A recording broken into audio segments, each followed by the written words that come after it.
Yes yes yes പൊളിച്ചടുക്കി team India ചരിത്രം കുറിച്ചിരിക്കുകയാണ്. അതായത് T20 വേൾഡ് കപ്പിൻ്റെ ചരിത്രത്തിൽ ആദ്യമായിട്ടാണ് ഒരു ടീം തുടർച്ചയായി 2 തവണ കിരീടം ചൂടുന്നത്. അഹമ്മദാബാദിലെ സ്റ്റേഡിയത്തിൽ 96 റൺസിൻ്റെ ഗംഭീര വിജയം നമ്മൾ നേടുമ്പോൾ ഹീറോകൾ ഒരു പിടിയുണ്ട്. എല്ലാവരും ഹീറോകൾ തന്നെ. എങ്കിലും എടുത്തു പറയേണ്ട ചിലരുണ്ടല്ലോ. ഒന്ന് നമ്മുടെ സ്വന്തം പയ്യൻ സഞ്ജു സാംസൺ, അവൻ്റെതാണ് ഈ ടൂർണമെൻറ്റ്. യെസ്, ക്വാർട്ടർ ഫൈനൽ എന്ന് വിശേഷിപ്പിക്കാവുന്ന വെസ്റ്റ് ഇൻഡീസിനെതിരെയുള്ള ആ കളിയിൽ അവൻ അടിച്ചത് 97 റൺസ് ആയിരുന്നെങ്കിൽ സെമി ഫൈനലിൽ 89 റൺസ്.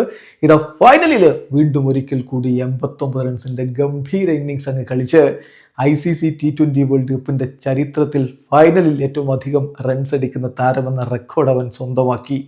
അതുപോലെ അഭിഷേക് ശർമ്മയും ഇഷാൻ കിഷനും നേടിയിട്ടുള്ള കിടിലൻ അർദ്ധ സെഞ്ചുറികൾ ഒടുവിൽ ഒരു മിന്നൽ പിണറ് പോലെ മനോഹരമായിട്ട് ഫിനിഷ് ചെയ്ത ശിവൻ ദ്യൂബെ പറയാതിരിക്കാൻ പറ്റില്ല. അദ്ദേഹത്തെക്കുറിച്ചും ബൗളിങ്ങിൽ അക്സർ പട്ടേൽ അദ്ദേഹത്തെ ഏൽപ്പിച്ച ജോലി ഗംഭീരമായിട്ട് ചെയ്തു. 3 വിക്കറ്റുകൾ പിഴുതെടുത്തു. ഒപ്പം ബൂംറ അദ്ദേഹത്തെ എതിരാളികൾക്ക് തൊടാൻ പോലും പറ്റുന്നുണ്ടായിരുന്നില്ല. 4 ഓവറിൽ വെറും 15 റൺസ് വിട്ടുകൊടുത്തുകൊണ്ട് 4 വിക്കറ്റാണ് അദ്ദേഹം നേടിയത്.